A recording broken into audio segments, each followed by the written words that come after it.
Court ಕಾನೂನಿಗಿಂತ ಆತ್ಮಸಾಕ್ಷಿ ದೊಡ್ಡದು, ನಾವು ನಮ್ಮ ಆತ್ಮಸಾಕ್ಷಿಯಂತೆ ನಡೆಯಬೇಕು ಅಂತ ವಿರೋಧ ಪಕ್ಷಗಳಿಗೆ ಟಕ್ಕರ್ ಕೊಟ್ಟಿದ್ದಾರೆ. ಸಿಎಂ ಆತ್ಮಸಾಕ್ಷಿ ಅಸ್ತ್ರ ಎಮೋಷನಲ್ ಕಾರ್ಡ್ ವರ್ಕೌಟ್ ಆಗುತ್ತಾ? ಗಾಂಧಿ ಜಯಂತಿ ನೆಪದಲ್ಲಿ ಆತ್ಮಶಾಸ್ತ್ರೀಯ ಅಸ್ತ್ರವನ್ನು ಪ್ರಯೋಗ ಮಾಡಿದ್ದಾರೆ ಮುಖ್ಯಮಂತ್ರಿಗಳು.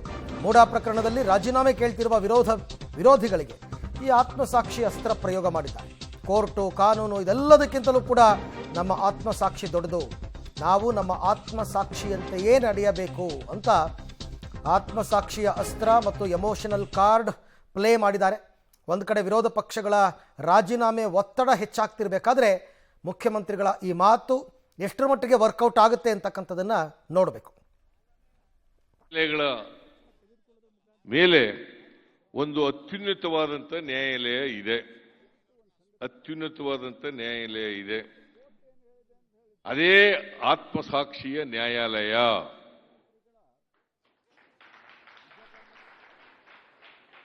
ಅದು ಇತರ ಎಲ್ಲ ನ್ಯಾಯಾಲಯಗಳನ್ನು ಮೀರಿಸುತ್ತದೆ.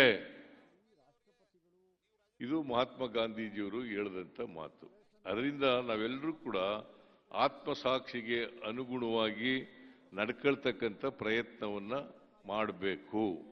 ಇವತ್ತು ಅನೇಕ ಜನರು ನ್ಯಾಯಾಲಯಗಳು ಕಾನೂನುಗಳನ್ನು ಬಿಟ್ಟು ಅವ್ರದೇ ಆದಂಥ ರೀತಿಯಲ್ಲಿ ಕೆಲಸ ಮಾಡ್ತಾ ಇದ್ದಾರೆ. ಅದಕ್ಕೋಸ್ಕರ ನಾವು ಆತ್ಮಸಾಕ್ಷಿಗೆ ಅನುಗುಣವಾಗಿ ನಡ್ಕೊಳ್ತಕ್ಕಂಥ ಕೆಲಸ ಮಾಡಬೇಕಾಗ್ತದೆ. ಅದೇ ಗಾಂಧೀಜಿಯವರಿಗೆ ನಾವು ನಿಜವಾಗಿ ಸಲ್ಲಿಸ್ತಕ್ಕಂಥ ಗೌರವ ಅಂತಕ್ಕಂಥ ಮಾತುಗಳನ್ನು ಈ ಸಂದರ್ಭದಲ್ಲಿ ಹೇಳ್ತಾ, ಇವತ್ತು ನ್ಯಾಯಾಲಯಗಳ ಮೇಲೆ ಒಂದು ಅತ್ಯುನ್ನತವಾದಂಥ ನ್ಯಾಯಾಲಯ ಇದೆ, ಅದೇ ಆತ್ಮಸಾಕ್ಷಿಯ ನ್ಯಾಯಾಲಯ.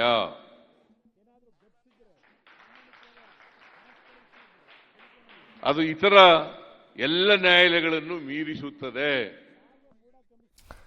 ಓಕೆ, ಈ ಬಗ್ಗೆ ಮತ್ತಷ್ಟು ಮಾಹಿತಿ ನನ್ನ ಕೊಲೀಗ್ ರವೀಶ್ ಅವರಿಂದ ಪಡ್ಕೊಳ್ಳೋಣ. ರವೀಶ್, ಮಹಾತ್ಮ ಗಾಂಧಿಯವರ ಕೆಲವು ಮಾತುಗಳನ್ನು ಉಲ್ಲೇಖಿಸಿ ಇವತ್ತು ಸಿದ್ದರಾಮಯ್ಯನವರು ಮಾತನಾಡಿದ್ದಾರೆ. ಪ್ರಸ್ತುತ ರಾಜಕೀಯ ಸನ್ನಿವೇಶದಲ್ಲಿ ಆತ್ಮಸಾಕ್ಷಿಯಂತೆಯೇ ಎಲ್ಲರೂ ನಡಿಬೇಕು ಅಂತಕ್ಕಂಥ ಮಾತು ಎಷ್ಟರ ಮಟ್ಟಿಗೆ ಇದು ಅಪ್ಲಿಕಬಲ್ ಅಂತ ಈಗಿನ ರಾಜಕಾರಣದಲ್ಲಿ? ಪ್ರಮುಖವಾಗಿರ್ತಕ್ಕಂಥದ್ದು ಇಲ್ಲಿ ಅಪ್ಲಿಕೇಬಲ್ ಆಗುತ್ತೆ ಅಥವಾ ಆಗಲ್ಲ ಅನ್ನೋ ಪ್ರಶ್ನೆ ಇಲ್ಲ. ಆದರೆ ಈಗ ಪ್ರಸ್ತುತವಾಗಿರ್ತಕ್ಕಂಥ ಒಂದು ಬೆಳವಣಿಗೆಯ ಹಿನ್ನೆಲೆಯಲ್ಲಿ ಸಿದ್ದರಾಮಯ್ಯ ಮತ್ತವರ ಕುಟುಂಬ ಎಷ್ಟು ಒಂದು ರೀತಿಯಲ್ಲಿ ಈ ಒಂದು ವಿಚಾರವಾಗಿ ಮನನೊಂದಿದ್ದಾರೆ ಅನ್ನೋದು ಕೂಡ ಸ್ಪಷ್ಟವಾಗುತ್ತೆ. ಯಾಕೆಂದರೆ ಸಿದ್ದರಾಮಯ್ಯ ಅವರ ಪತ್ನಿ ಪಾರ್ವತಿಯವರು ಪತ್ರ ಬರೆದಂತಹ ಸಂದರ್ಭದಲ್ಲಿ ಮತ್ತು ಭಾವನಾತ್ಮಕವಾಗಿ ಮಾಧ್ಯಮ ಪ್ರಕಟಣೆಯನ್ನು ಕೂಡ ಹೊಡಿಸಿದಂತಹ ಸಂದರ್ಭದಲ್ಲೇ ಅಲ್ಲೂ ಉಲ್ಲೇಖ ಮಾಡಿದರು. ಅಂದರೆ ತುಂಬ ಘಾಸಿಗೊಂಡಿರ್ತಕ್ಕಂಥದ್ರ ಬಗ್ಗೆ, ಮನನೊಂದಿದ್ರ ಬಗ್ಗೆ ಕೂಡ ಅವರು ಕೂಡ ಹೇಳಿದರು. ಹಾಗಾಗಿ ಎಲ್ಲೋ ಒಂದು ಕಡೆ ಬೇರೆ ಬೇರೆ ವಿಚಾರಗಳನ್ನು, ಆರೋಪಗಳನ್ನು ಪ್ರತಿನಿತ್ಯ ಮಾಡ್ತಾ ಇರುವಂತಹ ಸನ್ನಿವೇಶದಲ್ಲಿ ಒಂದು ಕಡೆ ಕಾನೂನು ಹೋರಾಟ, ಇನ್ನೊಂದು ಕಡೆ ರಾಜಕೀಯ ಹೋರಾಟ, ಈ ಎರಡೂ ಹೋರಾಟಗಳಲ್ಲೂ ಕೂಡ ಸಿದ್ದರಾಮಯ್ಯನವರು ಸಿಕ್ಕಾಕೊಂಡಿದ್ದಾರೆ. ಇನ್ನೂ ಕೂಡ ಅದರಿಂದ ಹೊರಗಡೆ ಬಂದಿಲ್ಲ. ಯಾಕೆಂದರೆ ಅದರಿಂದ ಹೊರಗಡೆ ಬರಬೇಕು ಅಂದರೆ ಟೈಮ್ ತೆಗೆದುಕೊಳ್ಳುತ್ತೆ. ಎರಡು ಹೋರಾಟದಲ್ಲೂ ಕೂಡ ಸಕ್ಸಸ್ ಸಿಗಬೇಕಾಗತ್ತೆ. ಹಾಗಾಗಿ ಈಗಲೇ ಸಕ್ಸಸ್ ಫೇಲ್ಯೂರ್ನು ಕೂಡ ಒಂದು ರೀತಿಯಲ್ಲಿ ಅಳೆಯೋದಕ್ಕೆ ಬರೋದಿಲ್ಲ. ಇಂಥ ಸನ್ನಿವೇಶದಲ್ಲಿ ಆತ್ಮಸಾಕ್ಷಿ ವಿಚಾರವನ್ನು ಪ್ರಸ್ತಾಪಿಸಿರ್ತಕ್ಕಂಥದ್ದು ಪ್ರತಿಯೊಬ್ಬ ರಾಜಕಾರಣಿ ಕೂಡ ರಾಜಕಾರಣದ ಸಂದರ್ಭದಲ್ಲಿ ಬೇರೆ ಬೇರೆ ರೀತಿಯ ವ್ಯಾಖ್ಯಾನಗಳನ್ನು ಮಾಡ್ತಾನೆ ಇರ್ತಾರೆ. ಅಂದರೆ ಆತ್ಮಸಾಕ್ಷಿ ನ್ಯಾಯಾಲಯ, ಜನತಾ ನ್ಯಾಯಾಲಯ, ಈ ರೀತಿಯ ಹೇಳಿಕೆಗಳನ್ನು ಸಾಕಷ್ಟು ನಾಯಕರು ಕೊಟ್ಟಿದ್ದಾರೆ. ಆದರೆ ಇವತ್ತು ವಿಧಾನಸೌಧದ ಒಂದು ಬ್ಯಾಂಕ್ವೆಟ್ ಹಾಲ್ನಲ್ಲಿ ಗಾಂಧಿ ಜಯಂತಿಯ ಒಂದು ಕಾರ್ಯಕ್ರಮದಲ್ಲಿ ಆ ಒಂದು ಗಾಂಧೀಜಿಯವರು ಕೊಟ್ಟಿರ್ತಕ್ಕಂಥ ಒಂದು ಸಂದೇಶ ಏನಿದೆ, ಆ ಸಂದೇಶವನ್ನು ಇಟ್ಕೊಂಡು ಸಿದ್ದರಾಮಯ್ಯನವರು ವಿರೋಧಿಗಳೇನಾದರೂ ಪರೋಕ್ಷವಾಗಿ ತಿರುಗೇಟು ಕೊಟ್ಟರು ಅನ್ನೋ ಚರ್ಚೆ ಶುರುವಾಗಿದೆ.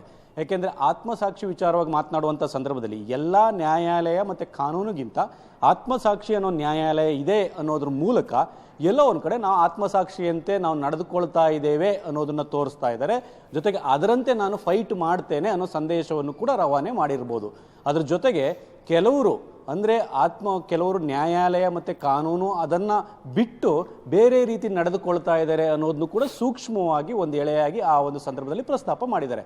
ಹಾಗಾಗಿ ಇದೆಲ್ಲವನ್ನೂ ಕೂಡ ನೋಡೋದಾದರೆ ರಾಜಕೀಯ ಹೋರಾಟ, ಕಾನೂನು ಹೋರಾಟದ ಜೊತೆಗೆ ತಮ್ಮ ಕುಟುಂಬದಲ್ಲಿ ಆಗಿರ್ತಕ್ಕಂಥ ಕೆಲ ಬೆಳವಣಿಗೆಗಳ ಹಿನ್ನೆಲೆಯಲ್ಲೂ ಕೂಡ, ಅಂದರೆ ಯಾರು ಸಾರ್ವಜನಿಕ ಜೀವನದಲ್ಲಿ ಹೊರಗಡೆ ಬಂದಿರಲಿಲ್ಲ, ಯಾರು ಎಲ್ಲೋ ಒಂದು ಕಡೆ ಮಾಧ್ಯಮಗಳಿಗಾಗಲಿ ಮತ್ತು ಸಾರ್ವಜನಿಕವಾಗಿ ಕೂಡ ಒಂದು ರೀತಿಯಲ್ಲಿ ಮುಖವನ್ನು ಕೂಡ ತೋರಿಸಿರಲಿಲ್ಲ, ಅಂಥವರಿಂದಲೇ ಈಗ ಮಾಧ್ಯಮ ಪ್ರಕಟಣೆಯನ್ನು ಓಡಿಸುವಂಥದ್ದಕ್ಕಾಯಿತು ಮತ್ತು ಅವರೇ ಕೂಡ ಆರೋಪಿ ಸ್ಥಾನದಲ್ಲಿ ನಿಲ್ಲುವಂತಾಯಿತು ಅನ್ನೋ ನೋವು ಕೂಡ ಸಿದ್ದರಾಮಯ್ಯನವ್ರಿಗಿದೆ.